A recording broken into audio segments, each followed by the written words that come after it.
4 years, they say stay away from the project. That's it. And you said, I couldn't stay away from the project. They let you free. You're free. Free as a bird. I believe I can fly. You fly. You gone. Out of there. And you go back to the project. Hey.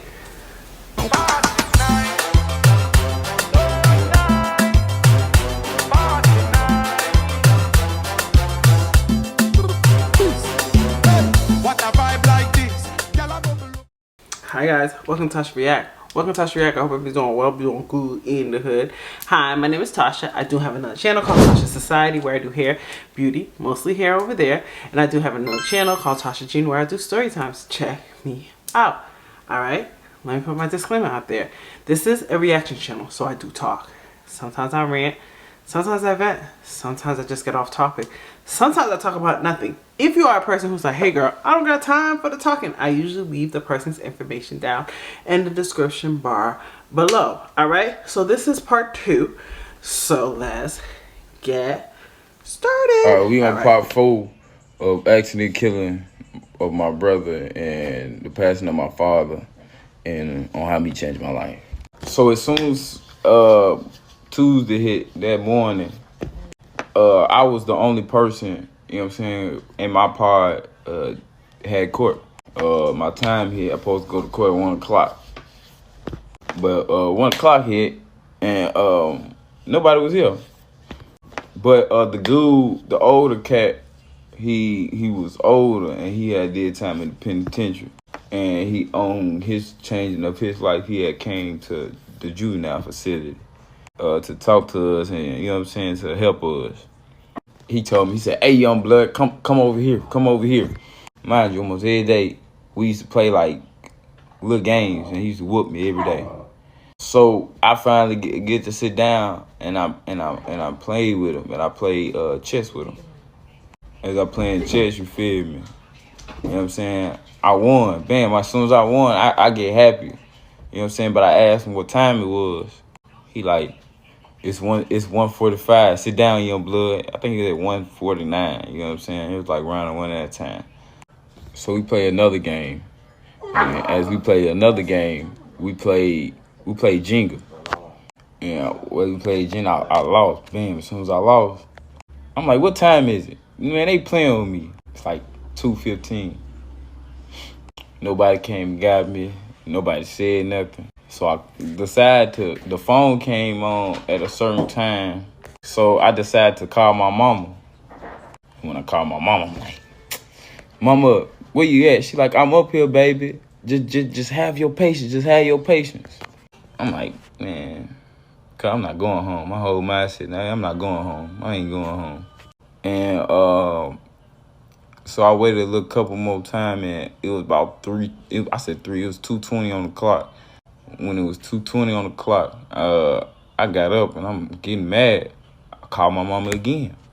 Called her again, and when I called her again, she like, "Baby, we out here. We waiting on you. We waiting on you. We waiting. We waiting. We don't know yet. We waiting. We see what the judge say." So, the film. Okay, so how does that work? Because I never been in jail. So people who've been in jail, so they haven't told him the verdict yet. So the people just like assume, and then they wait for you, and then they tell you no, he's not coming today. So you did all that for nothing. I just want to know, asking for someone, because if I'm driving all the way there to go pick up my son, and then you're like, oh no, he's not coming today. Like, they don't tell you before. Oh, all right, don't worry about it. We waiting. We seeing what the judge say. We waiting. So I kept waiting. So as I kept waiting, like 2:45, I'm like, man, I'm not going home. I lost my patience. I'm like, man, I'm not going home. I'm not going home. So I looked at my homeboy who ran the pod at the time. I said, man, I'm finna flip everything in here. I'm finna flip everything in here. They playing with me. I'm gonna tag them in the text. You know what I'm saying? So y'all know. You know what I'm saying? A real one. Damn, so as soon as I was finna flip the table in the day room. Can I ask a question? If you're trying to get out, why are you gonna flip? Don't you guys have to be in good behavior? Like, don't you gotta prove to the world, like, yo, I am good for the community. Right? Like, what are you flipping for? Like, you gonna flip and then do what? Stay there longer? What the fuck it is? I'm just asking. I'm just asking for a friend. You gonna flip the table to do what? Just asking for a friend. Who am I? Okay? Who am I to judge? I got 2 baby daddies, but I just wanna asking for a friend. Room. The lady yell out on the walkie-talkie. She yell out, "I need Mr. Malphus for pickup." Boy, the whole scenery lost. I said, "Pickup? What? No court, no nothing." Man, they said pickup. Man, the dude, the old here, he said, hey, they said pickup. He grabbed all my stuff, grabbed everything. He grabbed everything for me. I ain't never seen nobody do that. And as soon as I got to my pod, I said, man, everybody can have everything. You know what I like about jail? I don't want to go there though, because I went there before my baby daddy got me locked up with his mama, and his daddy put me in jail, took all my money, and his girlfriend's living in my house right now. I'm just saying. Yeah. Anyways, so that's what I like about jail. I kind of like the way it's like a community, like because you have no choice. So it's like either you guys build a bond, like it's like the most, you guys become so supportive of each other. Like even when I was locked up for 1 day in the holding cell, locked up, they won't let me out. The lady that was there, honestly, I'm not gonna lie, if I didn't get locked up, I wouldn't be as strong as I am now. Get what I mean? Like from my weight, my health, my beauty, I'm not even being funny. When I was with my son's father, I started becoming ugly. I started to look like them. I started to be ugly like them. So I started being like, yo, what? Like I'm losing myself. So when I left, and the lady who was in the jail cell kept saying like, you are just absolutely beautiful. And I didn't feel beautiful. Mind you, my hair was like this. I think because my hair was in a ponytail, and my hair was bigger then. My hair was in a ponytail, but they had to take out the headband, so my hair was just out, right? Had no makeup, and I'll tell you, I'm not a person who not like myself. Like, I like myself a lot, you know what I'm saying? But at that time, I didn't. So when the lady was like, you're just very beautiful, and I know, like, don't go back. She's like, my life is over, because she was telling me how she'd been to every jail, and she was like, but for me, she's like, I can tell like what type of person you are. You're not meant to be here. Even when we went in the little to go, like we went to court, so it was came from our place, and then they went to the other side where the men's were. Like the other dude, it was mostly men, but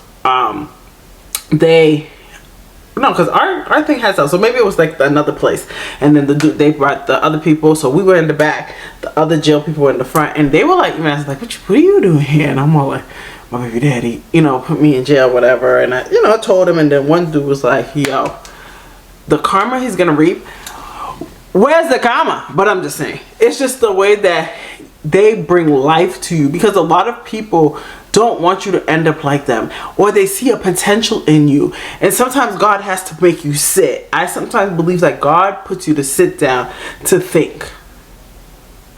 Like think how you got here, what got you here. You know what I mean? Just saying. I said, man, everybody can have everything in here. Bam, so everybody got everything on myself. They celebrating, everybody laughing, you know what I'm saying, hugging on me. Damn, I remember walking out of the facility, and somebody yell out, damn, I dropped all my books. Somebody yell out, you ain't gonna need that no more. Man, in my Bible, I said, I'm gonna need this for the rest of my life, and I walked up out of there. Damn, I get way downstairs. I'm like, y'all sure y'all talking about release? She like, yeah, we talking about release. Man, I'm talking about the lady, the nurse, you know what I'm saying? She gave me a huge hug. She said, oh my God, baby, woo, everybody. Like, it seemed like everybody who was in the juvenile facility was happy. But you can tell when a child is good. You know what I'm saying? Like, because everybody done mistakes. You know what I'm saying? Like, when I explain to people what I went through with my son's father, and people who knows my son's father is like, yo, he's not a good, like, his family's not good people. How come y'all didn't tell me when I was together? But they did. I probably just didn't listen because I was so dumb for them. But people warned me more about him than my daughter's father. You know what I'm saying? But I was really hurt. Like, why nobody tell me whatever? Like, this nigga ain't shit. You know what I'm saying? Just like my ex, one of my exes I was dating, everybody want to tell me after. You know what I'm saying? Like, why you don't tell me? But you can just genuinely see when a person's good. Like, I know there's this dude that I used to date, whatever, and one day we seen each other, whatever, because, you know, I don't really be out like that. And he seen me, and he was like, yo, like, Tasha, like, what God has in store for you is gonna be so bright. Mind you, this is an ex, okay? We didn't get along, but you just, and it was just like, oh, okay, you know what I'm saying? Like, because I usually exes about, oh, what's up with you, or I heard, or blah, blah, blah, blah, or how's your daughter, or how's your son, you know, same crap they ask you. What's your phone number? Let's get up, da, da, da. That's always, but that, when he said that to me, I was like, whoa. He's like, nah, like, I really see your potential, like, you're gonna, what he say? You're gonna cause something in this world. Like, you can look at somebody, like me, like the girls that I hang out with at my job, no lie. Every last one of them, I see so, like, they're all so bright. From the toxic ones, from the good ones. But everybody that's in my job cubicle, like the ones I know, because now there's new people, it's just like you can just see, like, these people are gonna be far in life. You know what I'm saying? Like, even the ones that's struggling, the ones that's sad, I'm like, yo, God put all of us together. Because I'm telling you, we all are going to be in a situation, we're going to be far. You get what I mean? Like, far in life. All right. So you can just look at somebody and just kind of see their potential. Like, celebrating for me. Because they knew what I was going through the process. So when I got released, you know what I'm saying? I had to sign a couple papers on getting released. That's me signing my red flag law paper, where I'm a walking red flag everywhere I go, which was mentioned in part 3. So if you ain't on part 3, why you on part 4? Bam, so I got released. As soon as I got released, I came back to my mama, hugged my mama, hugged the mess out of my lawyer. Hug my lawyer, hug my lawyer, hug my lawyer. And I also seen my brother, best friend, was there, you know what I'm saying? Hug the mess out of him, man. Kept apologizing to him. He was like, I understand, man. And I was in a room where after I got released, they set my papers down. They told me everything that I had to complete. They put me in a lot of non-profits that actually did not work for me. They put me in activities that was like, okay, like they was trying. But it wasn't enough to keep me from being in the streets. So I came home. My brother, best friend, he was telling me he didn't want me doing nothing. As soon as I came home, I went home. They told me one of my biggest things that they told me that I had to stay away from my projects. I had to stay away from Dodge City projects. But knowing me, I could not stay away from the projects. Rewind that, I was already on probation in a whole different county for a stolen car. can I ask a question? Quick question. Who am I the judge? Do I have to? Maybe that's okay. You was about to go to jail for 54 years. They said all you have to do is stay away from the projects. 54 years. You get her out in probably less than a year. They said all you got to do is stay away from the project. 54 years. All you have, yo, if I was doing 54 years and then Tasha, all you have to do is stay away from sugar. And I love sweets. Baby, I wouldn't have no sugar. If that costs my freedom, and I love me an energy drink, baby, everything gonna be sugar free. What is it? 54, 54. I was about to say 50. 54 years. They say stay away from the project. That's it. And you said I couldn't stay away from the project. They let you free. You're free. Free as a bird. I believe I can fly. You fly. You gone. Out of there. and you go back to the project. Hey,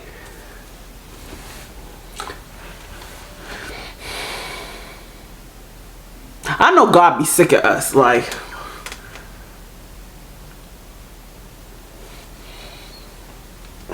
But who am I to judge? I have two baby daddy. I'm just saying.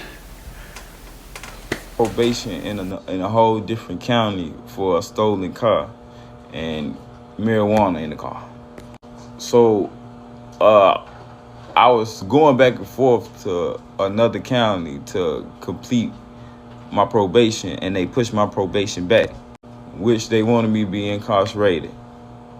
But they put me in a hotel and they asked me if I'm able to speak to kids about my story and help them, I'll get all my charges dropped. And I said, what? Are you for real? And the support system that I had around me, the reason that I made it possible, you know what I'm saying? Like they was determined to not have things on my record for when I turned over 18, and to not have things that messes me up for in my future life. And I did that in your life. Like, I am part of a nonprofit. It's called Bridge Forward. Usually leave the link below. If you're a person who wants to donate, you can. It is a nonprofit where she usually helps like single mothers like me. When I lost everything, my baby daddy took my money and left me with nothing, and I had to start over, right? And there's other women that have worse situations, and this program basically helps support you, like how to get back on your feet. You know, sometimes you're gonna fall again, but how can you fix it? How can you get to a point that you're not freaking out, you know? So I feel like a lot of nonprofits are like God sent. Like, they care a little bit more than people. Like, I got in a situation like I was homeless, right? And people would just call me and check on me. Hey, how you doing? Da, da, da. And move on. Girl, what you doing now? What's gonna happen? Oh my God, you ain't got nowhere to go. Why are you gonna live with an aunt? Why you don't go live with uncle? What? Like, I get advice, but like I always tell people, when people's life is falling apart, instead of giving them fast solutions that you think, because living with people, you're not gonna leave. No shade, especially if you have children, family, husband, whatever. When you live with people, the guests it's cute for a month or two. Then now you're using extra water, you're eating food, you're going in and out these people's houses, you're disturbing your peace. It's going to get to a point the welcome is not going to become welcome anymore. You know what I'm saying? You can't do certain things that you do with yourself. Like me, I have grown kids. So if I get to a point I'm homeless, I have to thug it out. I can't have my kids live with people, right? If I give for example, if something happens, my daughter, thank God she's 18, about to be 18, so she can whatever. But my son, if my baby daddy, I get to a point, my baby daddy and his girlfriend are waiting for me to fall.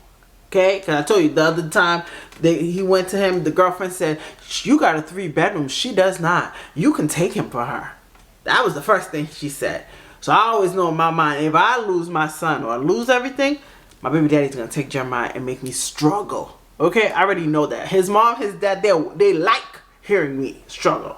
Okay? These people, but then you find out they serve the devil, so then you gotta, that's what a lot of people who do voodoo do. You know what I'm saying? But you get to a point, you're like, alright, like, how do I get out of here? You know what I'm saying? How do I get up? And people don't understand, even though, and some people be like, well, you got yourself there, or you could do this, you can do that, you can do this, you can do that. No.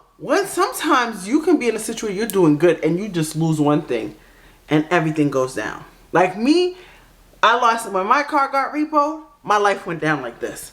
Because now I'm living an hour from Boston. I'm transporting. My baby daddy don't do nothing. Okay, he only come today. He came for Christmas to come pick up my son because his girlfriend's doing something. And we ain't gonna hear from him. Probably his birthday and he gone again. Okay? We ain't gonna hear from him until probably sometime when the girlfriend's kid. Whatever. That's what he does. Okay? But when we get to a point like you're losing everything and nobody's supporting you for real. Because people don't understand, support is not, girl, I'm too busy. Oh, life has it. Girl, I wish I could check it. Nobody is too busy. Okay, you are not Michelle Obama. Michelle Obama could be like, yo, girl, I'm busy. I'm like, okay. Nobody is that busy. If I, and sometimes God put people on your spirit. You know what I'm saying? So I feel as a nonprofit takes the place of friends. Nonprofit check on you.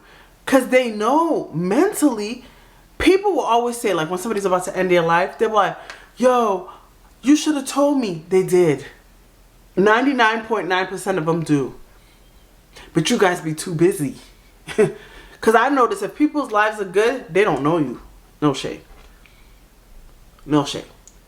The nonprofit has so much faith in you in a way, it kind of builds your self-esteem in a way. Because he probably didn't have nobody except probably his mom or his whatever, and everybody probably gave up. The nonprofit sees something in you that other people don't if you find a good one. You get what I mean? Like, they call on you, they check on you. When you feel like you can't do it, they figure out a way, like, all right, what's the solution? How are you feeling? Let me recall this. If it's too much for you, let me, because it's like little things just calling, helping me. Tasha, do this, Tasha, do that. I'm just checking on you, just making sure. If it's too overwhelming, like, sometimes I be going through a lot. Michelle will call me, like, all right, are you good? Like, because sometimes it is. I'm like, I'm drowning. Like right now, I'm drowning. Drowning like a wave. I'm down. I'm going down, down, baby. And I just like appreciate people who's not too busy. That just takes the time, like, yo, Tasha, I can find a resource to help you. What's going on? Okay, let me call. Hey, and some people will call me like, hey, you know what I'm saying, Tasha, let me just buy groceries for you and your kids. Just little things like that. But honestly, I feel like I get to this level because God wants me to be people's support system. You get what I mean? Because some people are not going to understand it, especially if they're privileged, how it feels to lose everything. Especially me. Like, you know, a lot of Trump supporters always say like, oh, you guys did this to yourself. No, baby, I work at a very good job. I'm doing well. But I did pick my baby daddies, so I have to make the decision that, yes, I'm struggling because the baby daddies that I picked, it's kind of on me. You know what I'm saying? You know what I'm saying? But it's just like sometimes like having those programs, like I always said, like I really want to be to a point that I'm good. Like one day I could just mentor people. Like that's my goal in life.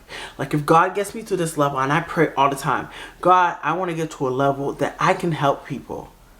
Even if I have to push resources, we can do it. That I can sit down and help somebody. Because sometimes when somebody is in jail, they feel like they don't know what to do. They're in this scary world that everybody's judging you. Nobody wants to hire you because you have this red flag in your head. Whether you're innocent or not. You got to believe in yourself and try to learn life.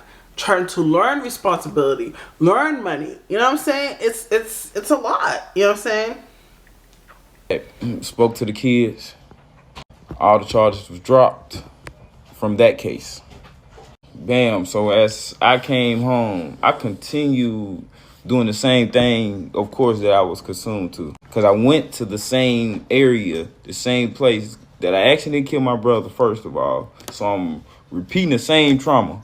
Every day, all day, I'm repeating the same trauma.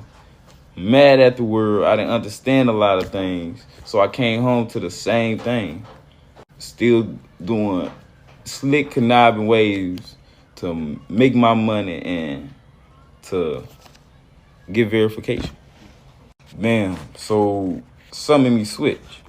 Watch my father switch. Everybody knows my father as a strong man, you know what I'm saying? For a little minute, I didn't talk to my father after my brother's passing. I talked to him after I got out of jail, and he told me, and I told him that I don't want to be in the streets no more. And he told me it's just jail talking. And I was so serious. I did not want to touch the streets no more. He like, man, you just talking, jail talking. That's jail talking. And when I seen my father, after a year and a half not speaking to him, I watched how little he got. Watched my daddy ain't have nothing. Watched my daddy ain't have a house. My whole life, my daddy had a house or apartment. Had a car. He didn't have no car. When he seen me, he didn't even recognize me. I had to talk to him. And when I talked to him, and it came to a realization, he just started crying. He's like, I've been looking for you. I've been looking for you. And I'm like, man, this ain't my dad. Like, you're talking about you looking for me. Boy, I'm in the same place you seen me last time. You know where I'm at. I mean, my dad is one of the biggest people I ever met, and his whole mindset was gone. Like, a person that I feel like I looked at as my hero, as a big impact in my life. He was something so little to me. He was something so gone to me.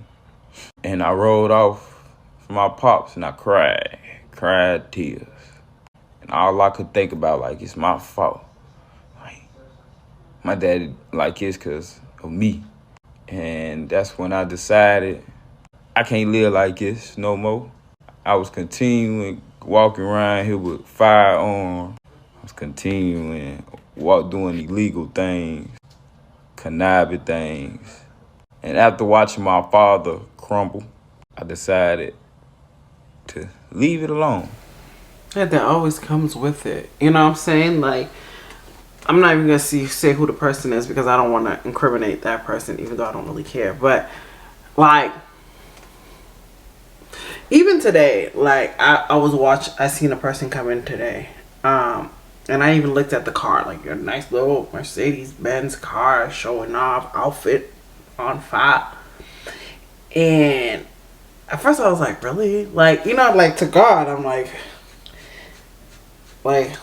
Like, because sometimes I look at God and say, God, I'm doing everything right? I work hard. I take care of my kids. Like, I'm a real mama. Like, I'm not a mama who ignores. I listen to my kids. I talk to my kids. I spend time with my kids. I feed them. If my son is sad, I make intentional to sit down and ask why he's crying. You got to be in tune with your feelings. I am a mama, and I'm very proud of myself. I am. Sometimes, like, even Christmas, I wasn't even able, like, you know, I got money for a Christmas tree, but then I was like, yo, it's either a Christmas tree or gifts. You know what I'm saying? So I had to figure out gifts, put money aside, because I'm paying mad money for rentals back and forth, right? Finally got my car, and thank God for the nonprofit that helped me.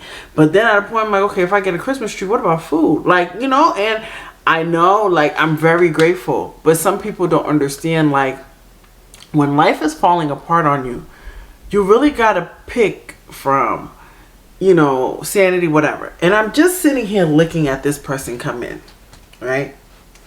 And you just see, okay, you don't really help support with anything. You don't do nothing. And you have a nice, beautiful car in your hand. You have a brand new phone in your hand, right? And another man, same thing. And the other person, right now, I see his karma, right? You can tell just by the way he dressed. Like, I'm like, dang, he falling apart. He's skinny. He could tell he's very depressed. And he's just not him anymore. You know? I just sit there sometimes and I tell people all the time, like, I prayed for this, but it don't feel good. You get what I mean? The other one, I don't know what's going on. I don't know what devil he served. That devil let him do what he want. But then in a way, I said, Tasha, you gotta move on. But sometimes you just sit there and you look and you see a person have everything and they boast and they gloat and they talk about it and you just watch their downfall. Just like that girl, right? I think everybody's talking about her on social media. I guess she's a scammer. And she was going on trips. She was doing everything. They told her to take a plea deal for, I guess she had a lot of money. Laundering or something like that. They told her to take a plea deal for 5 years. She tried to go to trial. Okay, she said, I don't do it, even though you have all the evidence right there. I don't do it. They lock her up for 50 years. To someone else, that's the karma. You know what I'm saying? Sometimes people don't understand karma comes in all shapes and sizes. As you cry, I'm smiling. But honestly, when you care about somebody for real, like right now, my baby daddy, I'm waiting for that karma. But I bet you when the karma comes, because what I see how my baby daddy number one went through, and I just watch it, I'm like, you know, for them, they would love it. they would love my karma to come because they hate me. But deep down in my heart, I feel bad. Because I wouldn't want, that's still my child's father. So sometimes when God gives you karma and God has you watch, sometimes you're like, dang, I forgave you, and God hasn't. And you'll watch the person crumble before you. Just crumble. It's just like, it kind of sucks. And then sometimes you think like, dang, the child, the child, and now he has to stop that generational curse. So he's going to go through a lot in life because he's breaking a cycle that he doesn't want his children to have. And sometimes God has to sit back and let you go through it. Because now you got to prove to God, I'm faithful. I'm of you. I love you, Lord. You are my God, my Father, the heavens and the earths. I bow down to you. And God's like, okay, I got to watch you. I got to watch the devil destroy you bit by bit, take off everything on you, make you naked, beat you. The devil beat you. And God's going to sit there and watch. And God's going to see, even when you're at your lowest point, if you still come to him. And sometimes that's the test. Because now you are breaking generational curses. So generational curses come with beating. beating. Because not everyone generation beat you. They beat you because you're trying to break it. So the devil's going to attack. And God's going to sit there and watch. To see, even when you're at your lowest point, are you still going to come to me? Because this is a curse that your family put on you. And you are that chosen child to break it. So you have to take the beating. You know what I'm saying? You have to, they're going to beat you. Are you strong enough to go through all this and still believe me? You feel me? Like, just on you. To leave it alone forever. Come back for part 5. Part 5. Come back for part 5. You know what I'm saying? Thank y'all for supporting me. GG's. How y'all doing, TikTok?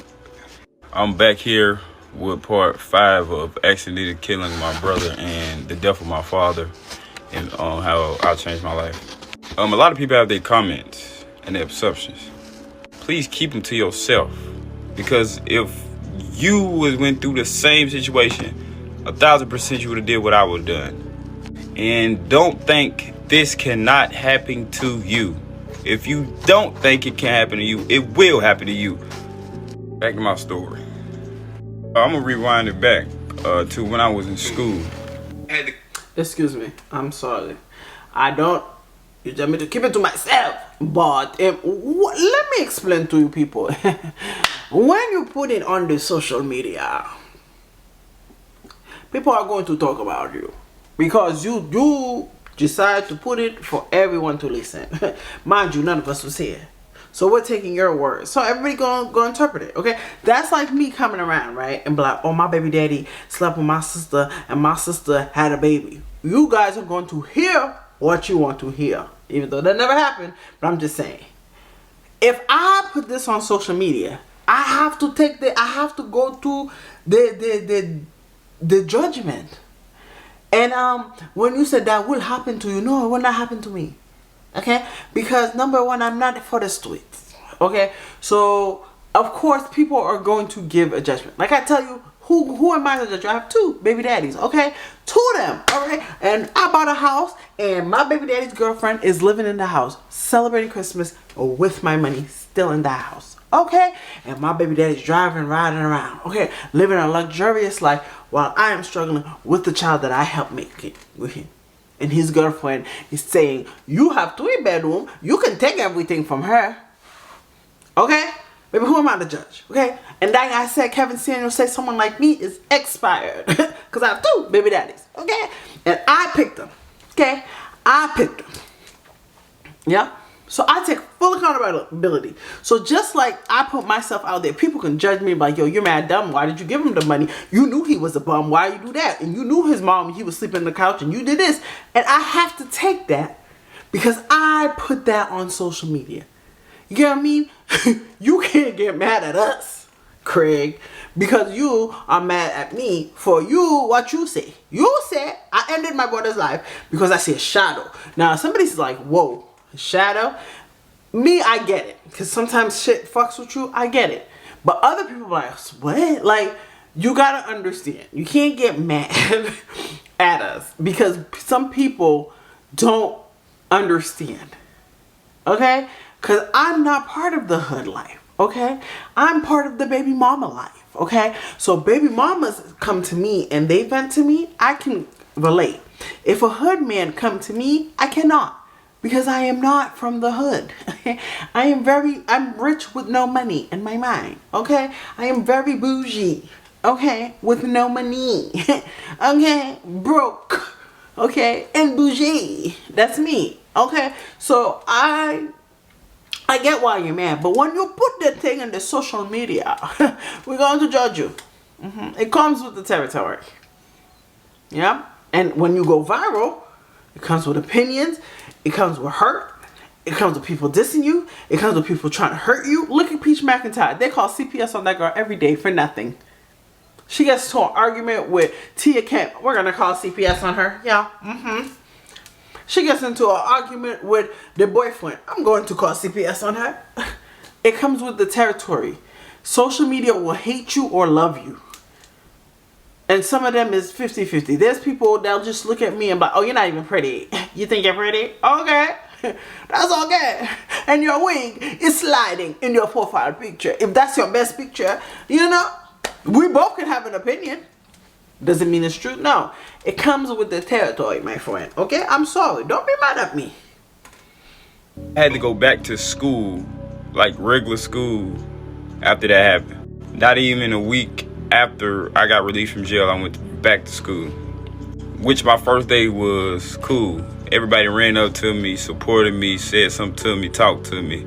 I had 1,000 questions, of course. And I just didn't like how everybody crowded around me and treated me like I was some type of celebrity.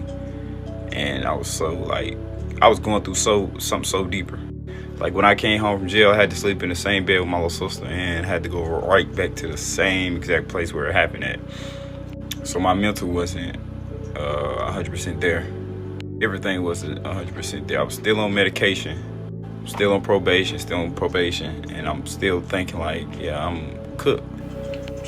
Because that's trauma, you know, like you ended your brother's life, so now every place, like me personally, I wouldn't be able to live, but sometimes they're not financially able, you know, to just move, you know. So now you're in this house and you're replaying everything what happened, you know what I'm saying? Like you pass by the living room and you just think of your brother hitting his head or certain things. Like that's trauma, and I get it, but you gotta understand you do become a celebrity because you're on the news. You get what I mean? So to the world is like, oh shoot, da, da, da. It's like you become this person because now everybody know what really happened. You know, and it sucks for you, but for other people it's like, oh my God, da da da's here. Yeah, we about to go there. Like we're about to go talk to him because now you are a celebrity, because it's like, you know, like you're a big person because now you're on this news about certain things. You feel what I mean? Like that's. It comes with the territory in a way. Still doing the same thing I was just doing. Robbing, stealing cars, hanging with people I had no business hanging with. So as I'm in school, I kept thugging. Now this goes for any young kid out there, you know what I'm saying, who thinking about even getting in the street, thinking about that's like the only thing you got. Because with me, that was the only thing I had. Don't do it to yourself. Don't do it to yourself. And this is why God pulled me out, and God pulled me to a different side to help other kids from what I was going through. So in school, I decided I'll be doing the same thing, not going to none of my classes, skipping all my classes still while I was on probation, while this was part of my probation, you know, being in class on time, doing everything I was supposed to be doing. But I failed because I was used to the same thing. Like I went back to the same school, hung with the same friends, did the same thing, talked to the same people. So I had an incident in school. I had got kicked out of school, and when I got kicked out of school, I went to the district about me, and the district was like, the staff are scared of you, the kids are scared of you. Bam, I can't go back, and I snapped in the meeting with the district. Got mad, yelled, you know what I'm saying? Everything that I did was so uncalled for, you know what I'm saying? But I was full of anger. I was confused at the time. I came over there with a police officer. I done called the police officer all types of names, told him I'd smack him, I'd spit on him. Thank God that he just let me walk away. It was never no problem, because I could have got locked up. But when I got kicked out, I dropped out of school. Yes, I dropped out of school. I said I was done with school. I was finished with school. School was too much for me because I was already going through anxiety, all these other things, and I'm mad at the world at the time. So I'm like, F school. I don't care about school. I don't need school. So I dropped out of school my senior year, literally like the first month of school, and I was out for like at least 8-9 months. So during them 8-9 months, now here's the switcheroo. Hope y'all ready. So during 6-8 months, in the month of March, I met with a lady.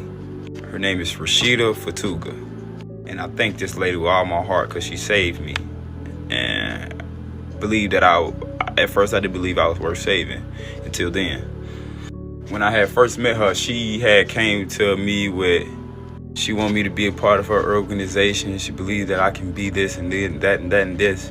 The first part, I left everything alone. For like a month straight, I didn't even talk to her. She'll check in with me, text me, call me all day. I would not call her, didn't care. Until I realized one morning that I'm not doing nothing with my life anyways, but sitting right here. I'm grandmother's couch, sorrowing over my brother's death. Couldn't eat, couldn't do nothing. Still doing the same. I wanted to stop, but I couldn't stop. It just wasn't as frequently sweet. Like I wasn't doing the BS as frequent as I usually would. So I called her back and I decided to become part of the organization. When I first joined the organization, I thought it was messed up because I heard a news article, I'm hearing people, and they basing their opinion on the organization. So I'm like, no, this is no. But something told me, go.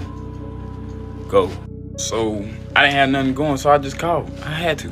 I called up there, bam, got in contact with her again, and I decided to start going.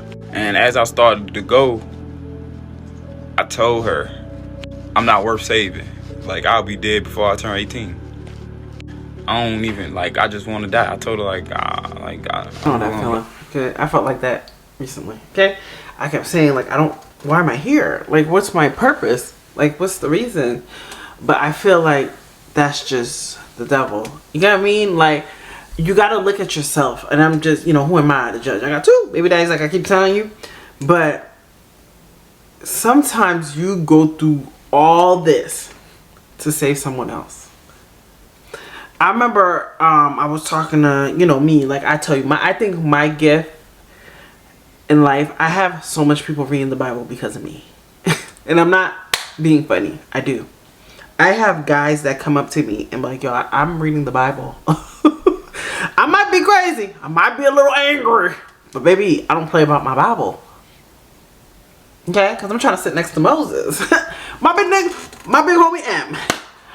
I would tell you, I wake up, I said, Moses, getting closer to you. I know Jesus is like, hello. I said, oh, Jesus, I love you too. But, I got to talk to my homie Moses. If you don't know the story of Moses, I got you. I'll tell you later. But I know sometimes you just meet people and you'll get to a point and you're like, yo, what is my purpose?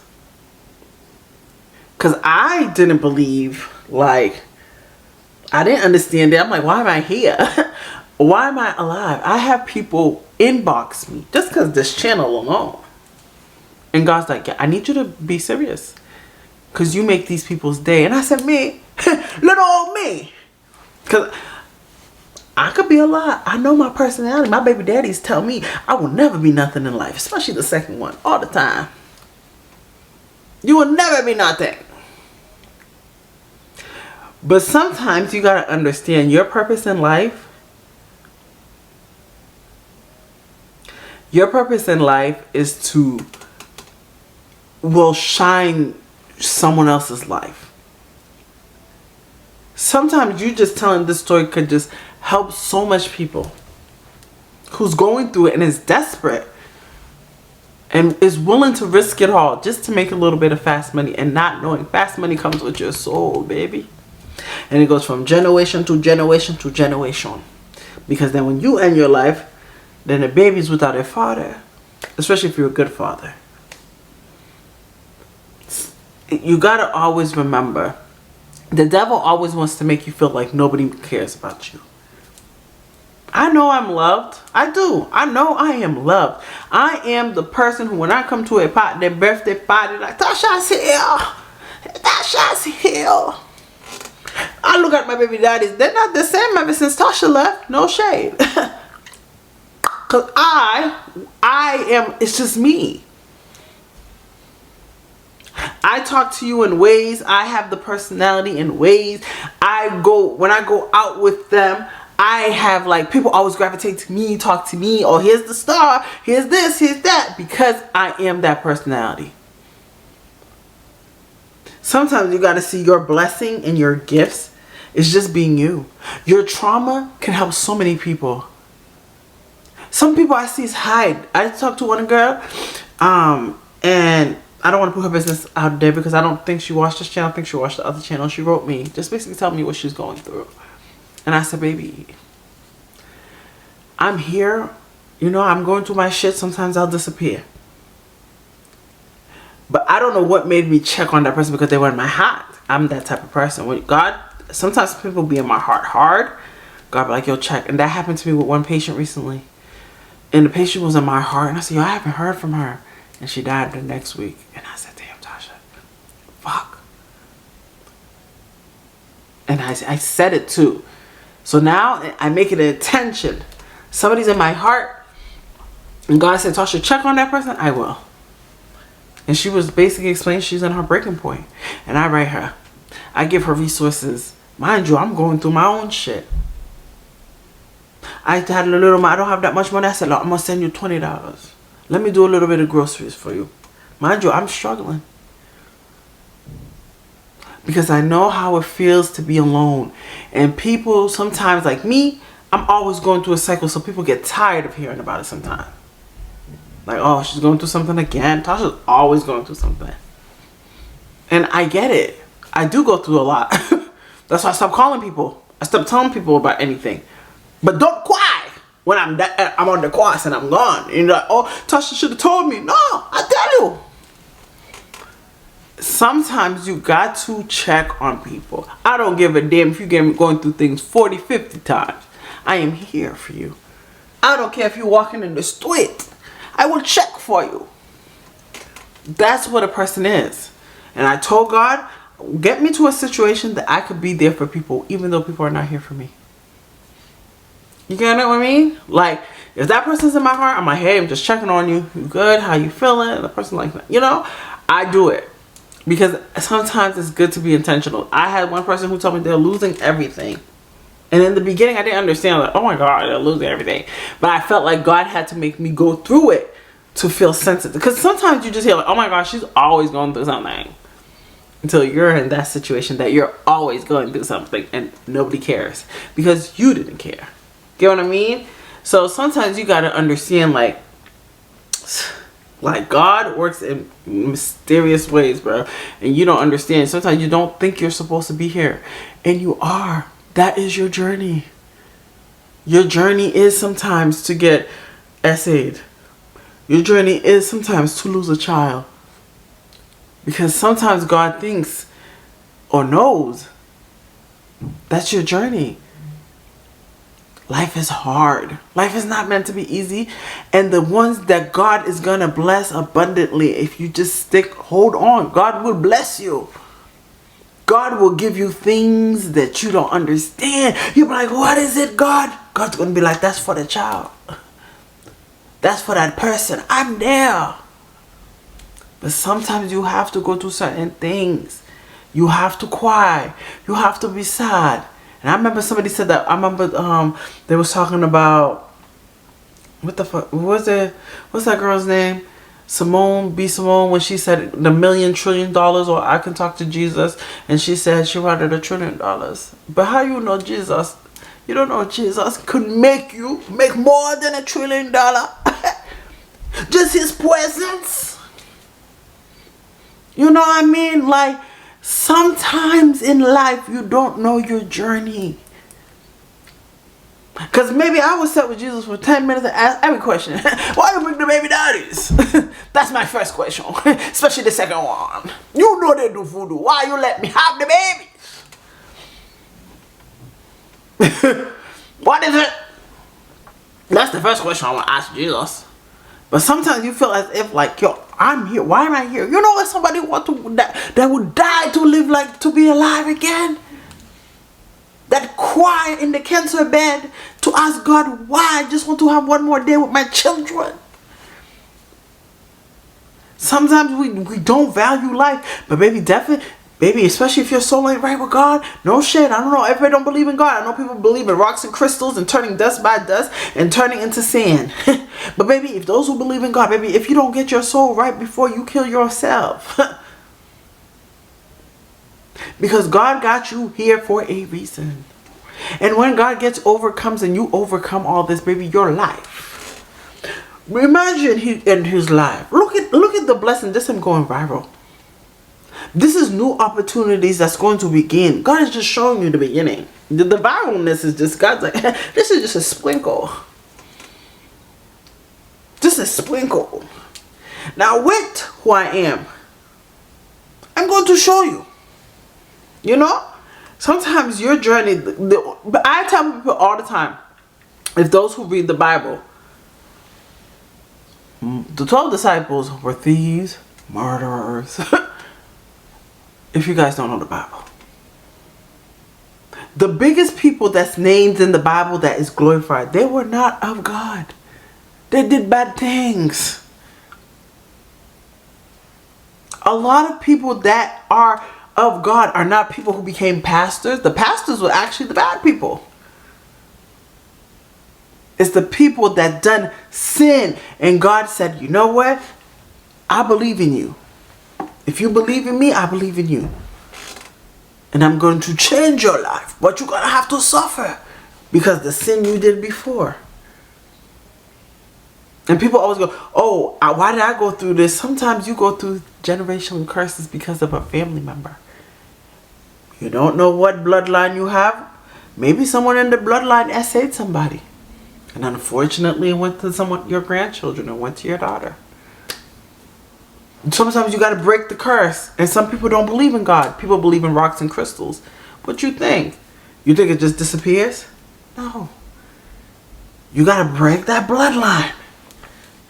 What is it? Okay. That I told her like God, I'm going, y'all supposed to be dead. You know what I'm saying? I wanted that. Like I told her literally out my own mouth, like when I first met her, that death ain't too far from me. You know what I'm saying? She was just so like, why you say that? Like I just see so much in you. But I just didn't see it in myself. I didn't believe in myself at the time. I felt so bad, I felt so down, you know. And as soon as I got into the organization, she asked me, oh, do you like cooking? I'm like, yeah, I love cooking. And she decided to put me in this other organization that's connected to that organization. For a former incarcerated man, this is culinary school. I didn't know what to expect, but I put my all into it. First day, Chef Sterling, one of the best cooks in Nashville, Tennessee, Mr. 100. He does a lot of things for my community. He does a lot of things for other communities. He done a lot of things for me, period. First day that I met him, I had my pants to the floor. I was on the phone. Like when you thugging in the streets, this is a whole mentality. Like my father is in him, everybody else. So I really don't know what it's like to respect a man as a man. And he told me, pull up your pants and get off your phone. I had turned around and looked at him like, who you talking to? You know what I'm saying? Like, boy, who you talking to? Boy, you know who I am? I really can't go into detail like how I was because like it's TikTok. And as the classes went on, he helped me a lot. He helped build me, you know what I'm saying, as a man and as a character. He sat there and talked to me at my worstest times. When the verge of me getting baptized, I had got baptized June of that 12th of 2023, I say. When I got baptized, I had decided that I did not want my hair no more. So I cut all my hair off. Yes, my dreads was way longer than this at first. I had cut all my dreads off because if you go back into like 2, I said how my dreads was in my face. I didn't like them around. You know what I'm saying? I just believed that they held an energy that I didn't want no more. I didn't want nobody looking at me like a certain type of person. As soon as I came back to the class after I cut my dreads off, it was like, what? So a couple weeks later, I'm with my father and I'm with one of my mentors. He had took me to a job fair inside of an alternative school. As he took me inside of the career fair, I met a lady who I met at church. And she was asking me about school. Am I still in school? And I was like, no, I'm dropped out of school. I got kicked out of school. So ever since I've been dropped out. She was like, no, we can't do that. And I seen her there. And as we in alternative school, she told me to talk to the principal.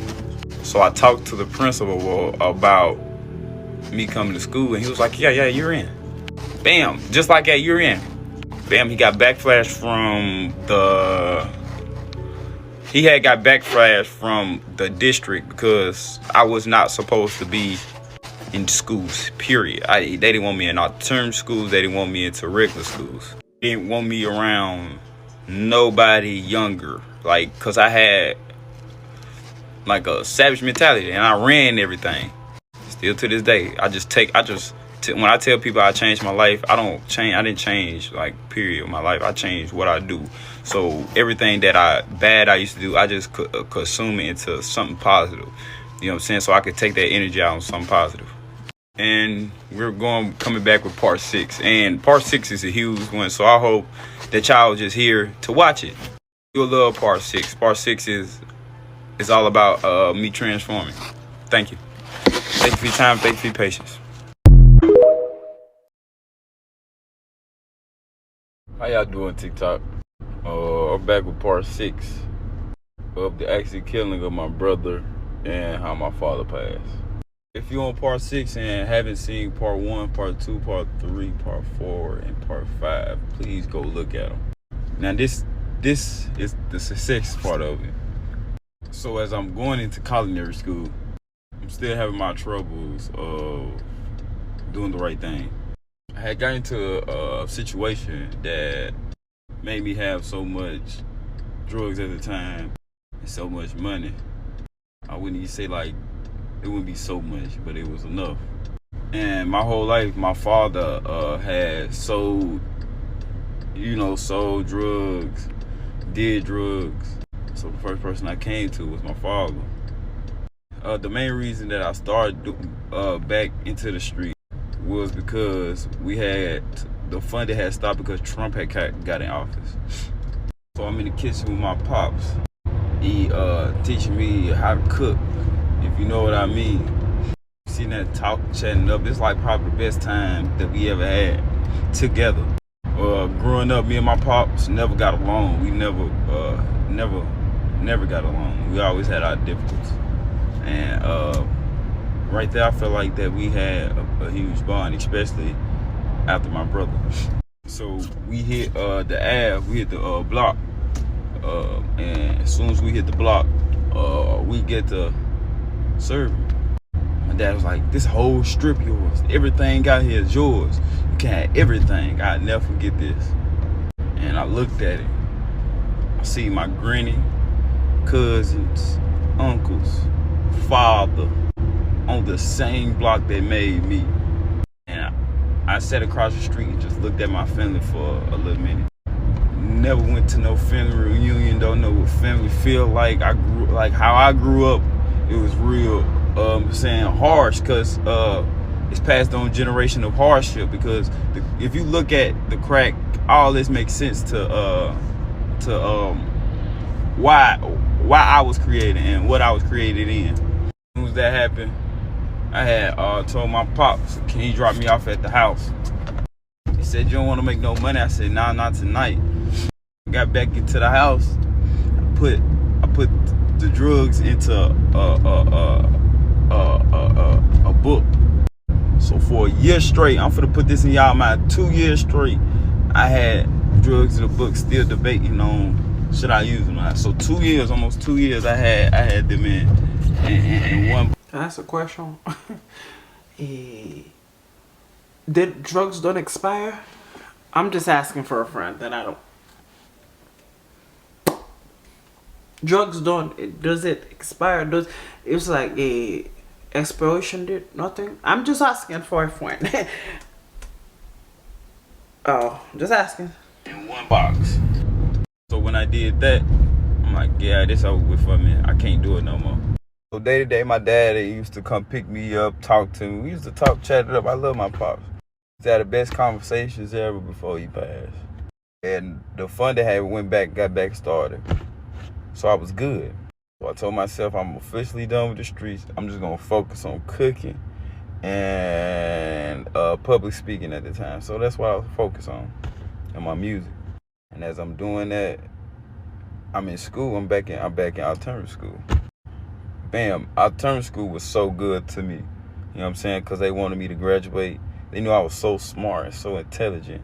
Mind you, we're gonna run all the way back, go back. My whole life, I grew up bad. I was never disrespectful. I was always bad. But I always passed all my classes. I always was smart. So most of my teachers knew I had it in me. I just didn't. I just grasped for attention when I was younger. But some of my teachers knew I was just so smart, but yet I still had my difficulties in it. So alternative school, I had only got into like one fight, and that's because somebody was disrespecting me. They heard about my brother case, and they just disrespected me when I wasn't there, type. Scraped them. You know how I go.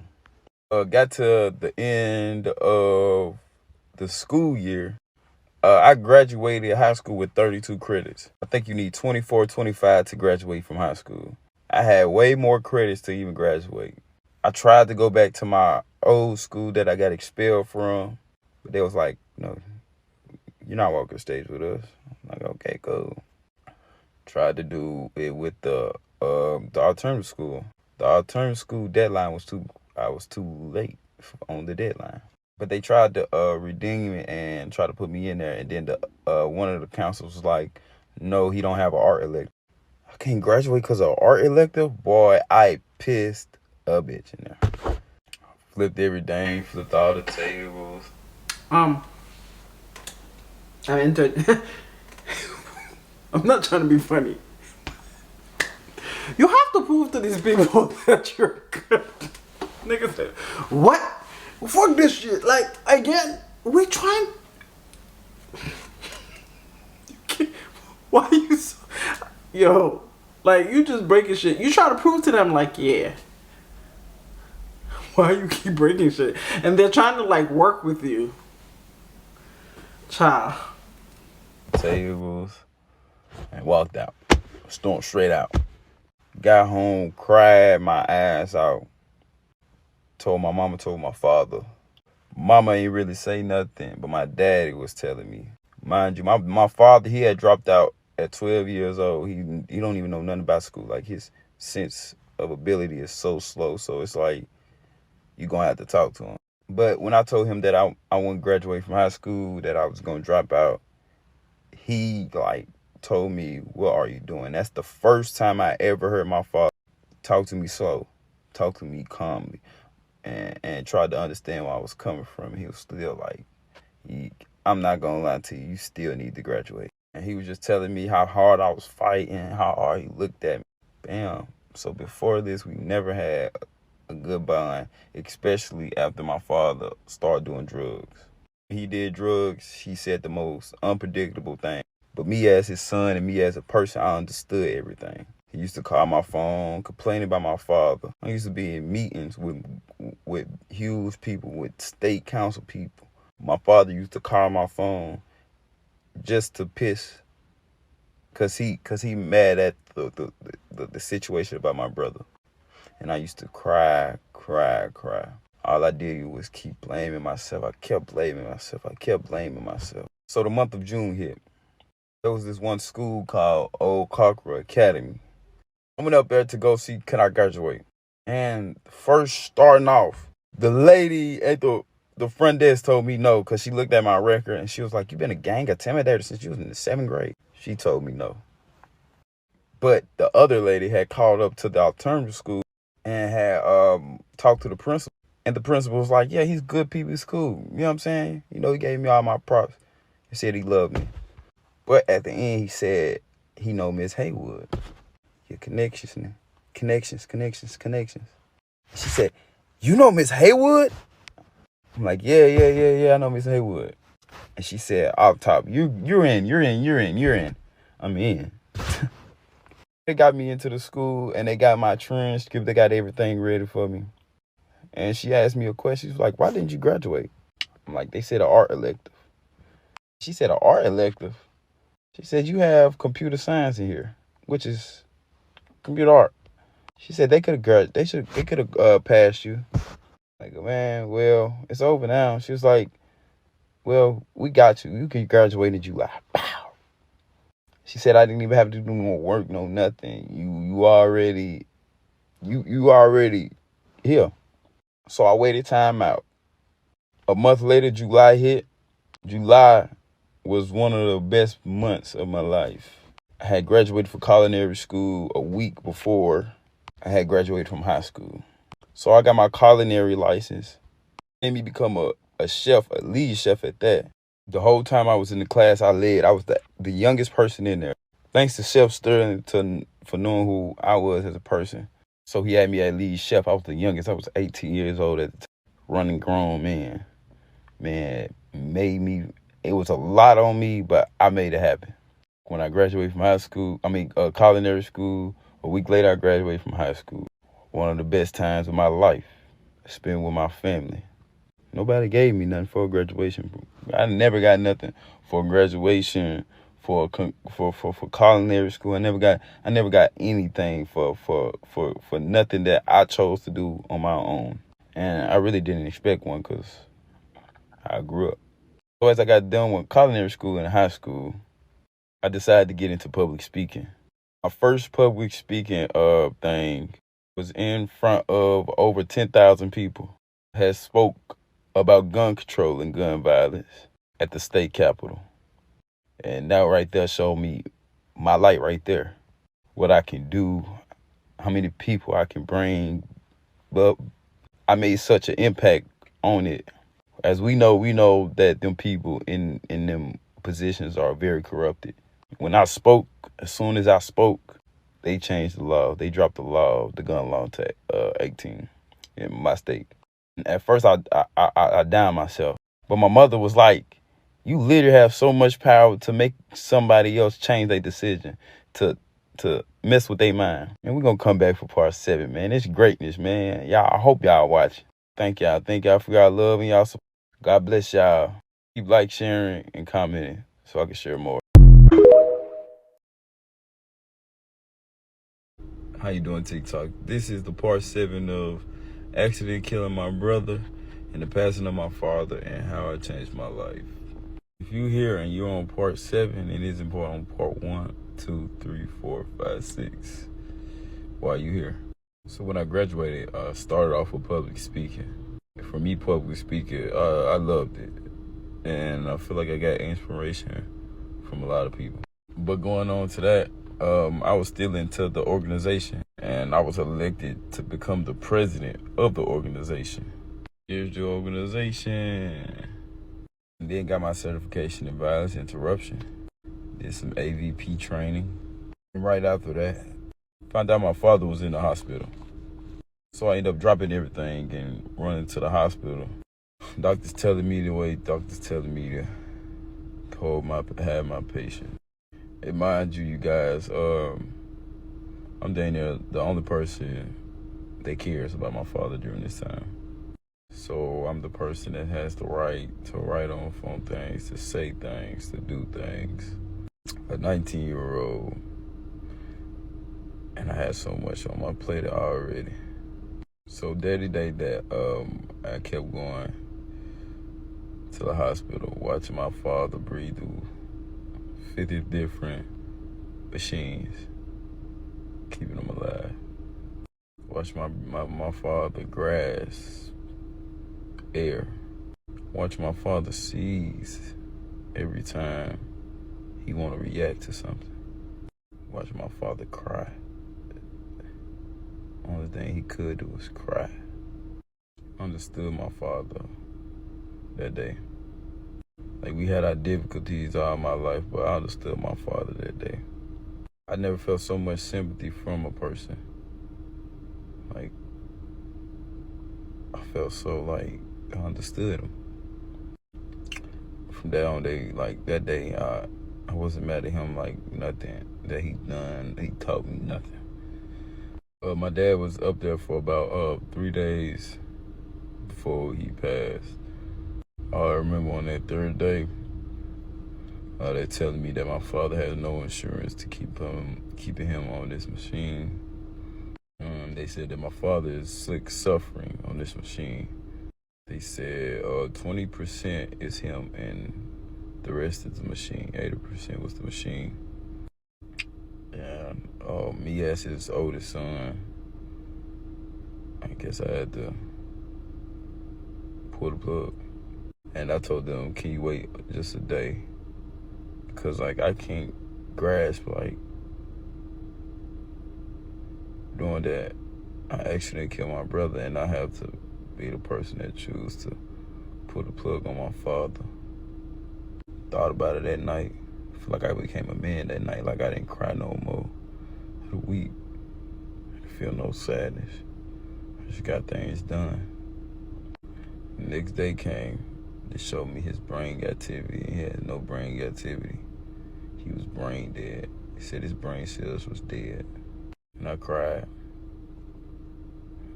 I cried like a little baby on the hospital floor. I cried. I snapped on the doctors. I just wanted them to save my father. They couldn't. It was enough that they could do. All I could do was yell. Cry. With nobody there to hold me. Nobody there to say, are you okay or nothing. I had to be a man. For my siblings, for my mother, for my family. So we got this funeral arrangement started. Mind you, I'm a 19-year-old young man and I'm setting up a funeral and I don't know what's going on myself. I don't know nothing about this paperwork. I don't know what to do. Confused. No family help. Nobody help. Nobody help my dress. Everything I did was on my own. And as soon as we had the funeral, they got to fighting at my father's funeral. The family got to fighting at my father's funeral. Like, real deal fighting. Police was called. Everything. And I snapped on the pastor. Snapped on everybody. So I was just so mad. So like I just wanted to be heard at the time. And I felt like nobody was hearing me. And, you know, everybody was telling me, yeah, I lost a father too. But I just lost my father and my brother. And I watched them both die. And I felt helpless. It just makes me mad at the world. Just be looking at like, dang. But I keep going. I keep pushing myself. And as I'm grieving, I still had to go to school. I still had to go to work. I wasn't worried about grieving. So I never had the time to grieve, even with my brother. I had to sit in a cell. I don't even know what grieving looked like. So after my father's funeral And after everything, I just decided that I wouldn't not come in contact with my family anymore. So for about a year and a half now, I have not been in contact with none of my family members, even on my mother's side. Okay. So thank y'all for tuning in. I'm just going to explain a lot to y'all right now. My story is to help somebody else not give up on themselves or give up on somebody else. A lot of people had gave up on me. A lot of people thought that I wouldn't prosper, that I wouldn't do anything. That a lot of things that I do right now, they said out their own mouth that I wouldn't do. A lot of things were said about me. A lot of things was done about me. I was set up for failure. Just don't give up. Don't give up on yourself. Don't give up on anything. You got this. Your life ain't hard as it seems. The only thing that kept me going through it all, it kept me sane and still keeping me sane. I lost 2 older friends this year. I lost uncles this year. 2 days ago, I just lost my grandmother. I lost my brother to the system. I lost my best friend to the system. I lost a lot of friends to the system. Seen a lot of people leave this earth. That wasn't my father and my brother wasn't the only 2 people that I seen leave this earth. Keep your faith in God. Keep your faith in yourself. It will all work out. I promise you. So if you could swipe over to my page and you could swipe over, this next clip's gonna be showing you what I used to look like, what I used to get into, how I used to look before I stopped doing what I was doing and started putting my negative energy towards positive energy. Thank y'all for tuning in to part 7. There'll be more more storytelling because it's not just one story. It's just 1,000 other stories. I done been shot at. I done robbed before. I done everything that you could imagine. I done been homeless. I done been sexually abused. I done been physically abused. Don't tell yourself you can't do it. Everything starts with you. I went from stealing cars, doing drugs all day, every day, robbing, conniving, locked up in the system all my life from since I was 12 to all the way I was 18 years old. If I can do it, anybody can do it. Anything is possible. Don't you give up on yourself and don't you give up on others because anything is possible. Anything is able to turn around. I'm not done yet with my story. I'll continue to write my story. Y'all ask me about a book, ask me about this. This story hasn't been done yet. This story hasn't been completed yet. I appreciate all y'all love and y'all support. I hope y'all continue loving me and supporting me and building me. I want to go to the highest. I want to reach the highest of the highest. I want to do the right thing in the best way possible. I want every opportunity that comes with me living my life. I hope y'all tune in and follow me. I was literally that diamond in the dirt. Still that diamond in the dirt. Ain't nobody picked up this star yet. You're just gonna see who gonna pick up this star and able to flip a life and do better with their life. Cause I ain't doing nothing but inspirational things. Thank y'all for tuning in. Thank y'all for everything. If I like shop, do all that, man. I'm trying to hit the tip top. Keep tagging Netflix. Keep tagging anybody I want to tag. Please tag Rod Wade because we need Rod Wade. Rod Wade was the last show me and my brother and my father had attended. The last thing that we did together as a group. So I love to speak to Rod Wade, man. Get into all that. Thank y'all, man. Well, check him out. I'm so sorry for your loss, but you know, I already know that your journey is going to be phenomenal, okay? I wish you nothing the best. I'm so sorry for all the loss, but like I said, right now you are trying to break generational curses and the devil's trying, okay? The devil is trying you. So please check him out. Congratulations on your success. Follow his journey. I already know you're going to make it big, okay? Anywho, well, I will hope you guys enjoyed this story time video reaction, and I will be I have another video right after. Okay, I had to take a couple of days because I was consistent. I have another video come in probably like tomorrow. Well, I hope you guys enjoyed this video. Like, comment, and subscribe, and I'll see you guys later. Bye. Now any other day, I would play cool, but I can't now, cause I want you. See, I'm hooked on how you flex your style.